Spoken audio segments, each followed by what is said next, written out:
BNP মনোনীত প্রার্থী হিসাবে দিনব্যাপী রামদী ইউনিয়নের গণসংযোগে বর্তমানে 5 নং ওয়ার্ডের আজকের এই মহিলা দলের উদ্যোগে এই উঠান বৈঠকের সম্মানিত উপজেলা বিএনপি নেতৃবৃন্দ, বিভিন্ন অঙ্গ সহযোগী সংগঠনের নেতৃবৃন্দ, মহিলা দলের সভাপতি সহ মহিলা দলের সকল পর্যায়ের নেতৃবৃন্দ, আমাদের রামদী ইউনিয়ন সহ বিভিন্ন অঙ্গ সহযোগী সংগঠনের বিএনপি সহ সকল পর্যায়ের নেতৃবৃন্দ, আমার মা এবং বোনেরা, মুরব্বিয়ান, যুবক ভাইয়েরা, আসসালামু আলাইকুম।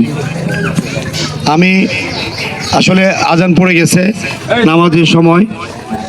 নির্বাচন আগামী মাসের 12 তারিখ, আপনারা সবাই জানেন না? তাইলে আমরা 14 সালে, 18 সালে, 24 সালে আমরা ভোট দিতে পারি না, তাই না? আমরা কেউ কোনো সময় শুনছি আগের রাতে ভোট হয়ে গেছে, কোনো সময় শুনছি যে ভোট ছাপানি হয়ে গেছে, দেওয়া হয়ে গেছে, আমার ভোট নাই কোনো সময়। সেই কারণে নির্বাচনটা খুবই গুরুত্বপূর্ণ। এখানে অনেক তরুণ প্রজন্মের নেতাকর্মী বা ছাত্র সমাজ, তরুণ সমাজ আছেন, অনেক মা এবং বোনেরা আছেন। সবাইকে আমি এই জন্য অনুরোধ করব এই নির্বাচনটাকে গুরুত্ব দেওয়ার জন্য। দেশে অনেকদিন গণতন্ত্র নাই, মানুষ কথা বলার অধিকার নাই, কথা কইলেই জেল, মামলা, হামলা, অত্যাচার, জুলুম, গরিব দুঃখী সাধারণ মানুষের দ্রব্যমূল্যের এত ঊর্ধ্বগতি, এত বেশি দাম, সংসার ঠিক মতো চালানো যায় না, অনেক কষ্ট হয়।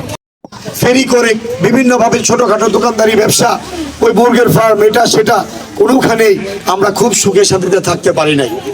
সরকার এদেশের টাকা, গত সরকার স্বৈরাচারী সরকার টাকা পাচার করে দেশের টাকা নিয়ে গেছে জনগণের টাকা। আজকে এই কারণে সমস্ত মানুষ মিল্লা ওই স্বৈরাচারী সরকারকে আমরা বিদায় করছি। এখন একটা গণতান্ত্রিক সরকার আসলে জনগণের ভালো মন্দ চিন্তা করবে। ভোটারই দরকার নাই, তা আপনার আমার যে এবার দরকার আছে, ভোটের দরকার।